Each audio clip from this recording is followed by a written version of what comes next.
Welcome back to Bite-Sized Theology. Today we're asking a question that many Christians can feel unsure about. And that question is, who is the Holy Spirit? Some people think of the Spirit as a force or as a feeling. Sometimes people think of him as a kind of spiritual energy. But the Bible is clear. The Holy Spirit is not an it. He is a person, and he is fully God. In fact, this is the first thing to know, is that the Holy Spirit is God.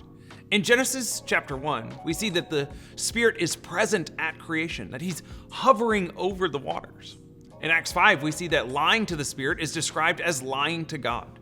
So the Spirit is not just a junior member of the Trinity. He's not an optional, mysterious add-on for some super Christians. He is God himself, present, active, and personal. One of the things that the Spirit does is he makes God personal. If the Father initiates salvation, the Son accomplishes salvation, then the Spirit is the one who applies salvation. Some have said that he is the agent of salvation, that the Spirit applies to the church what Christ has accomplished for the church. One of the Spirit's roles in our lives is to convict us and to awaken us. Jesus said in John 16 that the Spirit convicts the world of sin, righteousness, and judgment. That means that he is the one who wakes up our need for God. No one comes to Christ because they figured it all out on their own. We come because the Spirit is the one who opens our eyes and softens our hearts. The Spirit is the one who gives us birth and new life. Titus 3 says we are saved through the washing of rebirth and renewal by the Holy Spirit. He is the one who makes dead hearts alive. He is the one who brings new creation into our lives right now.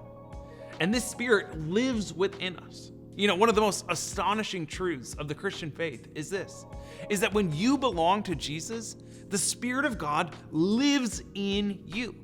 Your body becomes a temple, not because you're holy on your own, but because the Holy Spirit lives in you. So that means that you are never alone. You are never abandoned. You are never powerless. God is with you. Ultimately, the Spirit is there to help lead us into transformation. We learn in Galatians 5 about the fruit of the Spirit: love, joy, peace, patience, kindness, goodness, faithfulness, gentleness, and self-control. These aren't virtues we try harder to perform. They grow as we stay connected to the Spirit, as we let him shape us into the image of Christ. One of the things that the Spirit does is he gives gifts to the members of the church for her own good. 1 Corinthians 12 says that the Spirit gives spiritual gifts to every believer.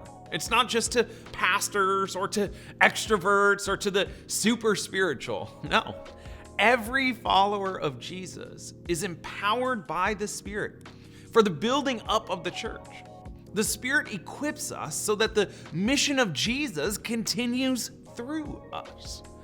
Maybe a way to think about the role of the Holy Spirit in our life is to think about an old sailing ship. You can steer and set the sails, but without wind, the ship is not going to be able to go anywhere. The Spirit is often described as wind or breath in the scriptures, and we can set our sails, but he is the one who is ultimately going to move us. He empowers and guides and propels the life of every believer. So, who is the Holy Spirit? He is fully God. He is the personal presence of Jesus with us. He convicts, he gives new life, he dwells within us, transforms us, and he equips us. He is the one who makes the Christian life possible. And his main role is to create Christ-like character in those who follow Jesus. So this week, here's your invitation. Take a quiet moment to acknowledge the Spirit's presence in your life. You don't have to fill the silence with words. You can just recognize that God himself dwells in you, that he is guiding you, empowering you, and shaping you into the likeness of Christ. Let that truth bring you comfort, and let it bring you hope. Thanks for joining me today. If this stirred any questions, drop them in the comments. We'd love to respond or even shape future videos around your questions. But until then, keep thinking deeply, living fully, and loving God with all your heart and with all your mind. We'll see you next time on Bite Size Theology.